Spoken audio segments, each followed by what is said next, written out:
Hello, and welcome to Curated Classics, the channel that shares the most famous and popular stories from books, films, and history in quick summaries so that you can learn the classics quickly without hours of reading or years of expensive courses.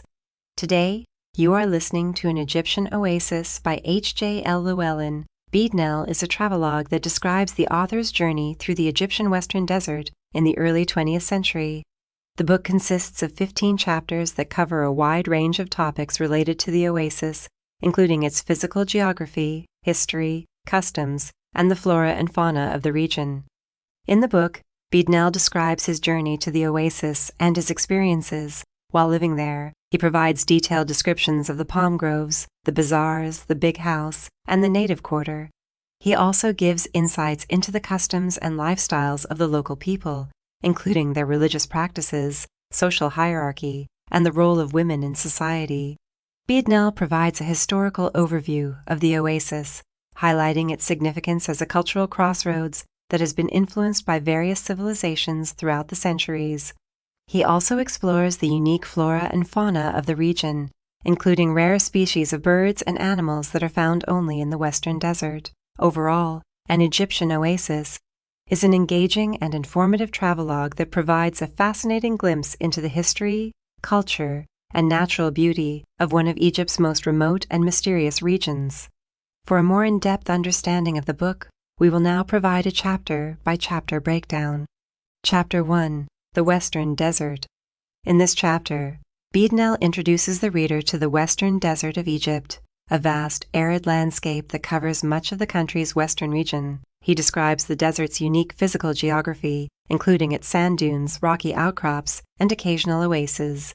Beadnell notes that the Western Desert is sparsely populated and that travel through the region can be challenging and dangerous. Chapter 2. The Journey to the Oasis. This chapter describes Beadnell's journey to the Siwa Oasis, his final destination. He travels by camel caravan and notes the many challenges he faces along the way, including sandstorms, intense heat, and the need to conserve water. Despite the difficulties, Beadnell is captivated by the beauty of the desert and the sense of freedom he experiences. Chapter 3. The Physical Geography of the Oasis. In this chapter, Beadnell provides a detailed description of the physical geography of the Siwa Oasis. He notes that the oasis is situated in a depression and is surrounded by hills and rocky outcrops. He also describes the oasis's freshwater springs and the extensive network of palm groves that cover much of the area. Chapter 4. The Palm Groves. This chapter focuses on the palm groves that make up much of the Siwa Oasis.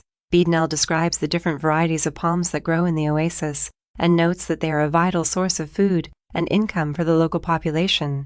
He also describes the intricate system of irrigation canals and the methods used to harvest the palm fruit. Chapter 5. The Oasis and its Inhabitants. In this chapter, Beadnell provides an overview of the history of the Siwa Oasis and the various peoples who have inhabited it over the centuries. He notes that the oasis has been influenced by Greek, Roman, and Islamic cultures, and that the local population is a mix of different ethnic and religious groups. Beadnell also describes the different social classes that exist in the oasis and the roles played by men and women in society. Chapter 6. The Bazaars.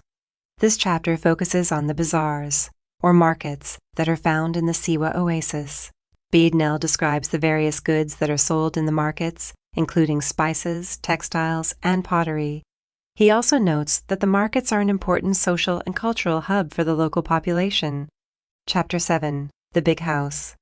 In this chapter, Beadnell describes the Big House, a large multi-story building that serves as the residence of the local sheikh, or leader. He notes that the house is a symbol of the sheikh's wealth and status, and that it is a center of political and social power in the oasis. Chapter 8. The Native Quarter. This chapter focuses on the native quarter, the part of the Siwa Oasis where most of the local population lives. Beadnell describes the different types of houses that are found in the quarter, noting that they range from simple mud brick structures to more elaborate buildings made of stone. He also provides insights into the daily lives of the people who live in the quarter, including their diet, clothing, and social customs. Chapter 9. The Town of Siwa. In this chapter, Beadnell provides an overview of the town of Siwa, the largest settlement in the oasis. He notes that the town is a mix of traditional and modern architecture and that it serves as a center of commerce and administration for the oasis. Chapter 10. The Oasis Mosque. This chapter describes the Oasis Mosque, the central place of worship in the Siwa Oasis. Beadnell notes that the mosque is a beautiful building that features intricate designs and colorful tiles. He also provides insights into the religious practices of the local population, including the importance of prayer and the role of the mosque in community life. Chapter 11. The Salt Lake. In this chapter, Beadnell describes the salt lake that is found near the Siwa Oasis. He notes that the lake is an important source of salt for the local population and that it is also home to a variety of bird species.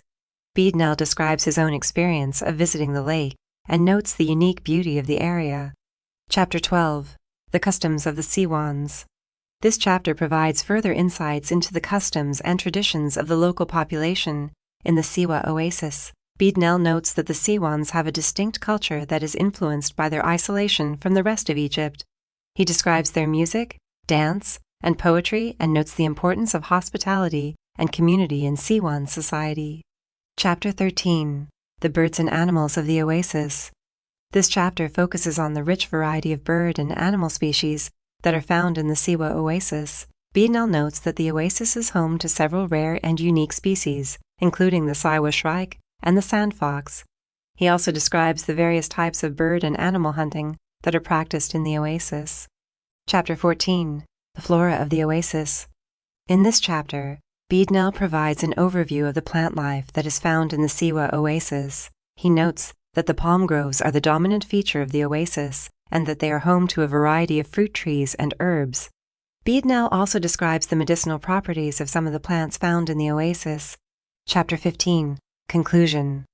In the final chapter, Beadnell reflects on his experiences in the Siwa Oasis and notes the unique beauty and charm of the area. He expresses his admiration for the resilience and resourcefulness of the local population and notes that the oasis serves as a symbol of the enduring traditions and cultural heritage of Egypt. Thanks for listening to Curated Classics.